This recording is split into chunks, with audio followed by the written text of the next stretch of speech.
नमस्कार दोस्तों, हिमानी जी के पॉइंट से मैं शैलेंद्र कुमार आप सभी का एक बार पुनः हार्दिक अभिनंदन करता हूं। दोस्तों, राजस्थान अध्ययन की पुस्तक का हम अध्ययन कर रहे हैं, जिसमें अध्याय प्रथम को हम चर्चा कर रहे हैं, जिसका नाम है राजस्थान की ऐतिहासिक पृष्ठभूमि। इसके 2 वीडियो हम पूर्व में बना चुके हैं। आज तीसरा वीडियो हम कालीबंगा सभ्यता से शुरू करने वाले हैं। तो बढ़ते हैं आगे। आप देखिएगा दोस्तों कि इस चैप्टर की महत्ता अपने आप में कितनी है। आप पिछले वर्ष के क्वेश्चन आंसर्स उठाकर देखिएगा। हर परीक्षा में यहाँ से प्रश्न पूछे जाते हैं और पूछे गए हैं। आगे भी पूछे जाएंगे, इसलिए आप इस चैप्टर को बहुत गहराई से अध्ययन करें। इसके नोट्स हम आपको हमारे हमारे हिमानी जी के पॉइंट ऐप पर या फिर हम आपको डायरेक्टली उपलब्ध करा देंगे जिसको चाहिएगी। साथ ही साथ शुरू करते हैं कालीबंगा सभ्यता। क्या शुरू करते हैं? कालीबंगा सभ्यता। देखिएगा, कालीबंगा यह सभ्यता स्थल वर्तमान हनुमानगढ़ जिले में है। पहला क्वेश्चन तो यहीं से बनता है कि कालीबंगा कहाँ पर है। तो लिखते चलें अपन हनुमानगढ़ में। हनुमानगढ़ में कहाँ पर स्थित है? हनुमानगढ़ में स्थित है। कालीबंगा सभ्यता कहाँ पर स्थित है? हनुमानगढ़ में स्थित है। अब देखिएगा, ये जो सभ्यता है सरस्वती और द्रवती नदियों के तट पर स्थापित है, जो लगभग 2400 से 2250 ईसा पूर्व की मानी गई है।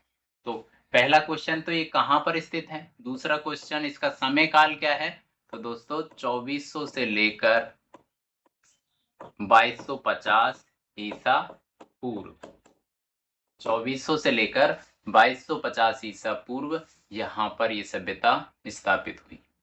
अब देखिएगा, कालीबंगा में मुख्य रूप से नगर योजना के 2 टीले मिले हैं। नगर योजना 2 टीले। देखिए, ये जो कालीबंगा सभ्यता है सिंधु घाटी सभ्यता के समकालीन है। सभ्यता के समकालीन है और हम इस स्थल को सिंधु घाटी कालीन सभ्यता स्थल कहते हैं। अब देखिएगा, आपको पता है सिंधु घाटी सभ्यता एक नगरीय सभ्यता थी। नगरीय सभ्यता थी और विकसित नगरीय सभ्यता थी। नगरीय सभ्यता थी। अब देखिए, नगरीय सभ्यता में इसकी पहली जो विशेषता आपके सामने आई है वो है टीले। टीले। तो दोस्तों टीले कितने मिले हैं? यहाँ से 2। कितने टीले मिले उत्खनन में? 2 टीले यहाँ से प्राप्त हुए हैं। अब देखिए, एक टीला पूर्वी टीला है जहां से साधारण बस्ती के साक्ष्य मिले हैं और एक टीला है पश्चिमी टीला। अब 2 टीले हैं, एक पूरब दिशा की ओर है जिसे पूर्वी टीला कहा गया, पूर्वी टीला, और एक है पश्चिमी टीला। पश्चिमी टीला जो पश्चिमी दिशा की ओर है, पश्चिमी टीला। दोस्तों, पूर्वी टीले पर जो लोग रहते थे वो साधारण बस्ती के लोग, साधारण प्रकार के लोग रहते थे। साधारण लोग रहते थे, सामान्य लोग रहते थे, साधारण या सामान्य। दूसरे शब्दों में कह सकते हैं आम लोग या आम जनता। आम जनता रहती थी, आम लोग रहते थे। और जो पश्चिमी टीला था ना, उस पश्चिमी टीले को दुर्गीय टीला कहते थे। दुर्गीय टीला कहते थे और यहाँ पर राजा या उसका परिवार रहता था। राजा या उसका परिवार रहता था। दोस्तों, दोनों टीलों के चारों ओर भी सुरक्षा प्राचीर बनी थी। देखिए, यहाँ से भी प्रश्न पूछा जा सकता है कि टीले सुरक्षित थे या नहीं थे। तो दोनों टीलों के चारों तरफ क्या थी? सुरक्षा प्राचीर हुआ करती थी। अब देखिए, कालीबंगा से पूर्व हड़प्पा कालीन, कालीबंगा से पूर्व हड़प्पा कालीन और उत्तर हड़प्पा कालीन साक्ष्य मिले। दोस्तों, अब हड़प्पा शब्द से आपको लग रहा होगा कि हड़प्पा क्या बीमारी आ गई। तो मेरे प्यारे दोस्तों, हड़प्पा जो सभ्यता है वो सिंधु घाटी सभ्यता का ही दूसरा नाम है। जैसे हमने चर्चा की कि सिंधु कालीन स्थल है, तो हड़प्पा जो सभ्यता है वो सिंधु घाटी सभ्यता का ही उदाहरण है या दूसरा नाम है। अब देखिए कालीबंगा कालीबंगा जो स्थान है, इस कालीबंगा स्थल से अब आधार माना कि हम कह रहे हैं कि ये हड़प्पा कालीन स्थल है, तो यहाँ से क्या-क्या प्राप्त हुआ? तो यहाँ से इस स्थल से हड़प्पा हड़प्पा से पूर्व के अवशेष मिले। हड़प्पा के समकालीन हड़प्पा के समकालीन समकालीन अवशेष मिले और हड़प्पा के उत्तरकालीन कह सकते हैं हड़प्पा के बाद के अवशेष। तो यहाँ से तीनों प्रकार के अवशेष मिले। हड़प्पा सभ्यता जब स्थापित हुई उससे पहले के अवशेष यहाँ पर मिलते हैं। हड़प्पा के समकालीन होने के अवशेष यहाँ से मिलते हैं और हड़प्पा के उत्तरकालीन होने के अवशेष भी यहाँ से मिलते हैं। कहने का मतलब ये है कि इस स्थान से हड़प्पा सभ्यता अस्तित्व में आने से पहले भी यहाँ पर लोग रहते थे, ऐसा अवशेष प्राप्त हुआ है। कह सकते हैं कि ये हड़प्पा कालीन सभ्यता है, उससे भी पहले का स्थान है। उससे भी पहले यहाँ लोग रहते थे। ठीक है, आगे बढ़िए।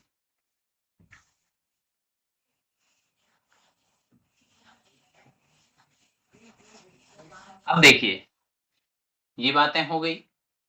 पूर्व हड़प्पा कालीन स्थल से जुते हुए खेत, यहाँ से कोई प्रश्न बन सकता है। अभी आपसे पहले प्रश्न पूछे गए कि जुते हुए खेत के अवशेष कहाँ से मिलते हैं, तो अब एग्जामिनर आपसे ऐसे पूछ सकता है कि जुते हुए खेत के साक्ष्य कालीबंगा से मिले हैं, लेकिन किस प्रकार की संस्कृति से मिले हैं? तो यहाँ आप जुते हुए खेत के जो अवशेष मिले हैं, वो पूर्व हड़प्पा कालीन प्रकार की संस्कृति के हैं, जो संसार में प्राचीनतम है। पत्थर के अभाव के कारण दीवारें कच्ची ईंटों से बनी थी। दीवारें किससे बनी? कच्ची ईंटों से बनती थी और इन्हें मिट्टी से जोड़ा जाता था। व्यक्तिगत और सार्वजनिक नालियां तथा कूड़ा डालने के मिट्टी के बर्तन नगर की सफाई की असाधारण व्यवस्था के अंग थे। वर्तमान में यहाँ घग्गर नदी बहती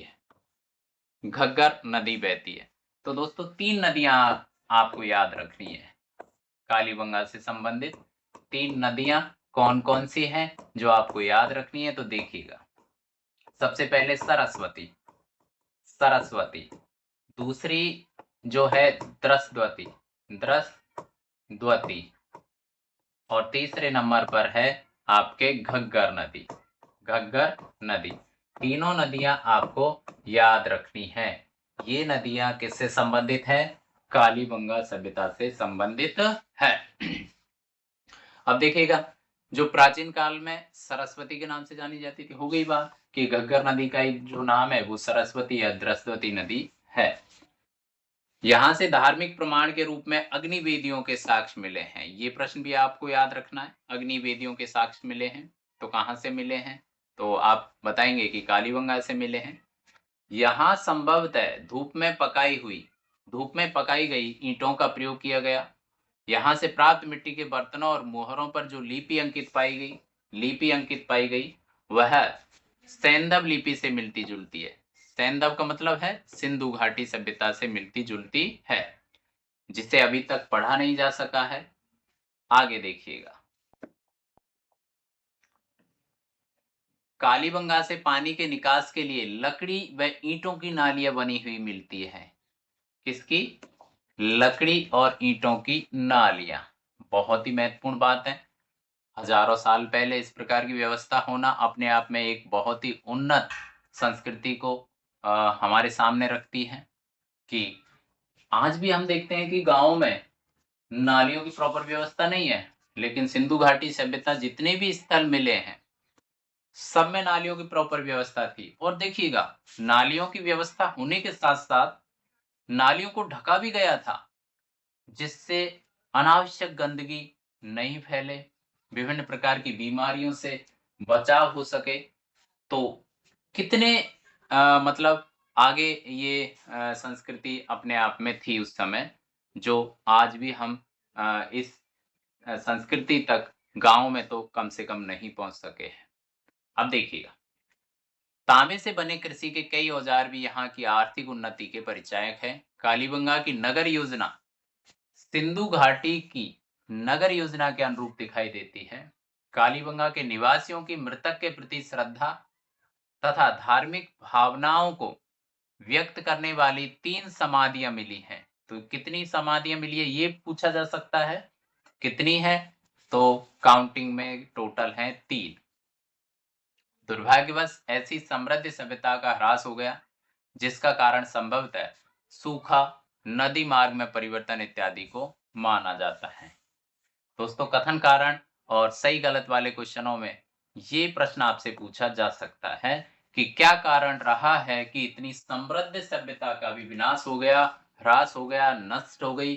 तो वो है कारण सूखा। क्या है? सूखा पड़ जाना, नदी मार्ग में परिवर्तन का हो जाना।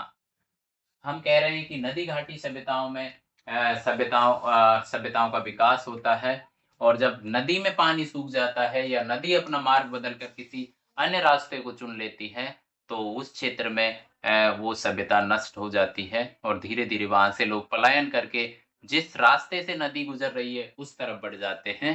तो हम कह सकते हैं कि कालीबंगा सभ्यता का जो सीधा-सीधा हमें उदाहरण मिलता है कि ये नष्ट कैसे हुई, तो 2 प्रमुख कारण बताए गए हैं, एक सूखा तो दूसरा नदी मार्ग में परिवर्तन। अब देखिएगा, दूसरी सभ्यता आपके सामने है, तो वो है आहड़ सभ्यता। कौन सी सभ्यता? आहड़ सभ्यता। देखिएगा, आहड़ सभ्यता को देखिए, शुरू करते हैं। आहड़ सभ्यता वर्तमान उदयपुर जिले में स्थित आहड़ के दक्षिण पश्चिमी राजस्थान वाले भाग में है। दक्षिण पश्चिमी राजस्थान वाले भाग में है। आहड़ जो स्थल है उदयपुर जिले में पड़ता है और राजस्थान के दक्षिण पश्चिमी वाले भाग में पड़ता है। ये भी एक सभ्यता का प्रमुख केंद्र रहा। यहाँ पर जो नदी है वो है नदी बनास नदी। कौन सी नदी है? बनास नदी। ताम्र सभ्यता के रूप में प्रसिद्ध यह सभ्यता आयड़ नदी के किनारे मौजूद थी। आयड़ नदी। अब देखिएगा, इसमें अंतर समझिएगा। सभ्यता अंतर समझिएगा। आहड़, आहड़ सभ्यता, आहड़ सभ्यता, आहड़ सभ्यता कहां से संबंधित है? उदयपुर से संबंधित है। उदयपुर से संबंधित है। और उदयपुर जो है राजस्थान के, राजस्थान राज्य के दक्षिण पश्चिम में है। दक्षिण पश्चिम में है। उदयपुर राजस्थान के दक्षिण पश्चिम में है। और यहाँ जो नदी थी उस नदी का नाम है बनास नदी। कौन सी नदी? बनास नदी। और इस बनास नदी और इसकी सहायक जो नदियां हैं इसके किनारे सभ्यताओं का विकास हुआ। तो आहड़ जो सभ्यता है वो किस नदी के किनारे विकसित हुई? बनास नदी। और बनास नदी की सहायक नदी थी आयड़ नदी। आयड़ नदी। कौन सी? आयड़ नदी। इस आयड़ नदी को ही कहा गया बेड़च। क्या कहा गया? बेड़च। आयड़ नदी या बेड़च नदी के किनारे आहड़ सभ्यता का विकास होता है। जब आयड़ या बेड़च ऑप्शन में नहीं है तो आप उत्तर करेंगे बनास। क्या करेंगे? बनास। देखिएगा, आगे बढ़ते हैं। ताम्रवती नगरी अथवा धूलकोट के नाम से ये प्रसिद्ध हुई। आहड़ सभ्यता का ही दूसरा नाम दिया गया ताम्रवती नदी। ताम्रवती ताम्रवती सभ्यता। ताम्रवती सभ्यता। तो नाम दिया गया धूलकोट। नाम दिया गया धूलकोट। तो ये नाम भी परीक्षा में पूछे जाते हैं कि ताम्रवती सभ्यता कौन सी है या धूलकोट सभ्यता कौन सी है। देखिएगा,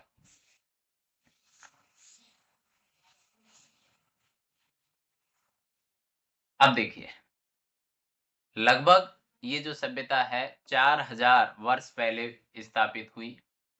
विभिन्न उत्खनन के विभिन्न प्रकार के उत्खनन से पता चला है कि 18वीं सदी तक यहाँ कई बार बस्ती बसी और उजड़ी। ऐसा लगता है कि आहड़ के आसपास तांबे के अनेक खानों के होने से सतत रूप से इस स्थान के निवासी इस धातु के उपकरणों को बनाते रहे और उसे एक ताम्रयुगीय कौशल केंद्र के रूप में विकसित किया गया। 500 मीटर लंबे धूलकोट के टीले से तांबे की कुल्हाड़ियां, लोहे के औजार, बांस के टुकड़े, हड्डियां, इनसे निर्मित सामग्री प्राप्त हुई है। तो हम कह सकते हैं कि ये धातु युगीन सभ्यता थी और उसमें भी कौन सी, तांबे से संबंधित, क्योंकि सबसे ज्यादा उपकरण तांबे के प्राप्त हुए। आगे देखें।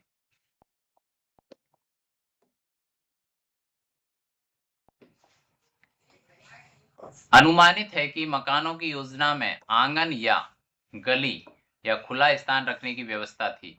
एक मकान में 4 से 6 बड़े चूल्हों का होना आहड़ में बृहत परिवार या सामूहिक भोजन बनाने की व्यवस्था पर आधारित है या प्रकाश डालता है। देखिएगा क्या हुआ, आंगन मिला है, खुला स्थान मिला है और उस खुले स्थान में एक एक ही स्थान में 4 से 6 चूल्हे मिले हैं, जो यह इंगित करते हैं कि ये परिवार एक साथ रहते होंगे या सामूहिक भोजन यहाँ पर बनता होगा और अलग अलग चूल्हों पर एक साथ भोजन बनता होगा। आहड़ से खुदाई से प्राप्त बर्तनों, उनके खंडित टुकड़ों से हमें उस युग में मिट्टी के बर्तन बनाने की कला का अच्छा परिचय मिलता है। यहाँ तृतीय ईसा पूर्व से प्रथम ईसा पूर्व की यूनानी मुद्राएं मिली है। तो ये प्रश्न भी आपसे पूछा जा सकता है सही गलत में कि तृतीय ईसा पूर्व से प्रथम ईसा पूर्व की यूनानी मुद्राएं कहाँ से प्राप्त हुई है, तो वो आपको आहड़ से मिलती है। इनसे इतना तो स्पष्ट हो जाता है कि उस युग में राजस्थान का व्यापार विदेशी बाजारों से संबंधित था। किससे संबंधित था? विदेशी बाजारों से संबंधित था। इस बनास सभ्यता की व्यापकता एवं विस्तार गिलुंड तक है। कहाँ तक है? गिलुंड। और ये गिलुंड राजसमंद जिले में पड़ता है। कहाँ पर पड़ता है? राजसमंद जिले में पड़ता है। देखिए, गिलुंड और बागोर, यहाँ तक ये आहड़ सभ्यता का विकास हुआ तथा अन्य आसपास के क्षेत्रों में भी इसका कुछ प्रमाण मिलता है। इसका संपर्क नबदा टोली, हड़प्पा, नागदा, एरन, कायथा आदि भागों की प्राचीन सभ्यता से भी था। किसका संबंध? आहड़ का। आहड़ का संबंध बताया गया नबदा टोली, हड़प्पा, नागदा, एरन और कायथा नामक स्थानों से। जो यहाँ से प्राप्त काले व लाल मिट्टी के बर्तनों के आकार, उत्पादन व कौशल की समानता से निर्दिष्ट होता है। जानकारी किससे मिलती है? संबंध किससे जुड़ता है? लाल या काले प्रकार के मिट्टी के बर्तनों से। अब देखिए, ये सभ्यता, दो सभ्यताएं हो गई। कौन कौन सी? एक हमने पढ़ ली कालीबंगा, कालीबंगा। दूसरी हमने पढ़ी आहड़, आहड़। और तीसरे नंबर पर हम पढ़ने वाले हैं वैराट। दोस्तों, आप बिल्कुल भी ना घबराएं कि हम बहुत कम अध्ययन कर रहे हैं, ऐसा नहीं है। हम पुस्तक का अध्ययन कर रहे हैं। सभ्यताओं के बारे में हम आपको बहुत विस्तार से पढ़ाने वाले हैं, जो आगे के वीडियोज में आपको मिलेंगे। तो बढ़ते हैं वैराट सभ्यता की ओर। वैराट सभ्यता की ओर। वैराट जो है वर्तमान जयपुर जिले में है। तो इसका परिवर्तन हुआ है कोटपुतली बहरौड़। कौन सा? कोटपुतली बहरौड़। तो ये ध्यान रखेंगे आप, परिवर्तन हुआ है कोटपुतली बहरौड़, कोटपुतली बहरौड़। ध्यान रखेंगे और हम लेटेस्ट रूप से इनको तैयार कर लेंगे। वर्तमान जयपुर जिले में स्थित बैराट का, आप जयपुर का नाम, जयपुर का टूट कर एक नया जिला बन गया कोटपुतली बहरौड़। तो वर्तमान में बैराट कोटपुतली बहरौड़ से संबंधित है। वैराट का महाभारत कालीन मत्स्य जनपद की राजधानी के रूप में नाम मिलता है। मत्स्य जनपद की राजधानी हमने शुरुआत में पढ़ा था, उसके बारे में जानकारी मिलती है कि विराटनगर जो है महाभारत कालीन जो स्थल है मत्स्य जनपद, उसकी राजधानी रहा है। यहाँ की पुरातात्विक पहाड़ियों के रूप में बीजक डूंगरी, वीजक डूंगरी, भीम डूंगरी और मोती डूंगरी, ये नाम मिलते हैं। बीजक की पहाड़ी, भीम जी की पहाड़ी या मोती डूंगरी कहाँ है? तो वो है आपके कोटपुतली बहरौड़ जिले में एक जगह है बैराट, वहां पर। आगे देखिए, यहाँ बीजक की डूंगरी से, कहाँ से? बीजक की डूंगरी से कैप्टन बर्ट ने अशोक का भाब्रू शिलालेख खोजा। ये बहुत महत्वपूर्ण क्वेश्चन है। अशोक का भाब्रू शिलालेख, भाब्रू शिलालेख, शिलालेख कहाँ से मिला? सबको पता है, वैराट से मिला। वैराट या विराट नगर, विराट नगर यहां से मिला है। खोजा किसने? तो खोज करता है वो है कैप्टन बर्ट, कैप्टन वर्ट नाम है उसका, कैप्टन वर्ट। कैप्टन वर्ट ने इसको खोजा। इनके अतिरिक्त यहाँ से बौद्ध स्तूप, बौद्ध मंदिर और अशोक स्तंभ के साक्ष्य मिले हैं। ये सभी अवशेष मौर्य युगीन हैं। अब आपसे प्रश्न पूछे कि मौर्य युगीन और महाभारत कालीन अवशेष कहाँ से मिले हैं, एक साथ अगर देकर पूछे तो आप उत्तर देंगे वैराट। ऐसा माना जाता है कि हूण आक्रांता मिहिर कुल ने, हूण आक्रमणकारी मिहिर कुल ने वैराट का विध्वंस कर दिया था। चीनी यात्री हैनसांग या हुआनच्वांग ने भी अपने यात्रा वृतांत में वैराट का उल्लेख किया था। अब देखिए सभ्यता के जो अन्य प्रमुख केंद्र हैं वो कौन कौन से हैं। सभ्यता के अन्य प्रमुख केंद्र, पाषाणकालीन सभ्यता के केंद्र बागोर से भारत में पशुपालन के प्राचीनतम साक्ष्य मिले हैं। तो यहाँ प्रश्न बनता है कि पशुपालन के प्राचीनतम साक्ष्य कहाँ से प्राप्त हुए हैं? तो राजस्थान के बागोर से प्राप्त हुए। ताम्रयुगीन सभ्यता के दो बृहत समूह सरस्वती और बनास नदी के कांठे में पनपे थे, जिनका वर्णन ऊपर के पृष्ठों में किया गया है। इसी प्रकार राजस्थान में अन्य कई महत्वपूर्ण केंद्र रहे हैं जो इस युग के वैभव की दुहाई देते हैं। गणेश्वर, खेतड़ी, दरीवा, ओजियाना, कुराड़ा आदि से प्राप्त ताम्र तथा ताम्र उपकरणों का उपयोग अधिकांश राजस्थान के अतिरिक्त हड़प्पा, मोहनजोदड़ो, रोपड़ आदि में होता था। सोनारी, ईसवाल, जोधपुरा, रेड आदि स्थलों से लौह युगीन सभ्यता के अवशेष मिले। तो ये आप ध्यान रखेंगे कि लौह सभ्यता से संबंधित स्थल कौन से हैं? सोनारी है, ईसवाल है, जोधपुरा है और रेड है। तांबे से संबंधित जो स्थल है खेतड़ी है, गणेश्वर है, दरीवा है, कुराड़ा है, उजियाना है। तो यहाँ से आपको ताम्र उपकरणों से संबंधित अवशेष मिले हैं। अतः हम कह सकते हैं कि सरस्वती और द्रस्वती जो नदियां हैं, बनास है, बेड़च है और आहड़ और लूणी जो नदियां हैं, उनकी उपत्यकाओं में दबी पड़ी कालीबंगा, आहड़, बागोर, गिलुंड, गणेश्वर आदि बस्तियों से मिली प्राचीन वस्तुओं से एक विकसित और व्यापक संस्कृति का पता लगा है। ये सभ्यताएं न केवल स्थानीय सभ्यता का बोध कराती है बल्कि बड़े स्तर पर सभ्यताओं का बोध कराती है। देखिए इन सभ्यताओं से चित्रकला, मृदभांड, शिल्पकला, धातु तकनीकी कौशल, पश्चिमी एशिया, इराक, अफ्रीका आदि देशों से उनके संबंध की जानकारी हमें मिलती है। तो दोस्तों सभ्यताओं के बारे में बहुत छोटा सा मैटर आपको इस किताब में मिला है जो हमने आपके साथ साझा किया है। सभ्यताओं को अपडेट रूप में और बहुत ही विकसित रूप में हम आपके सामने अगले अध्यायों में, अगले वीडियोस में लेकर आएंगे।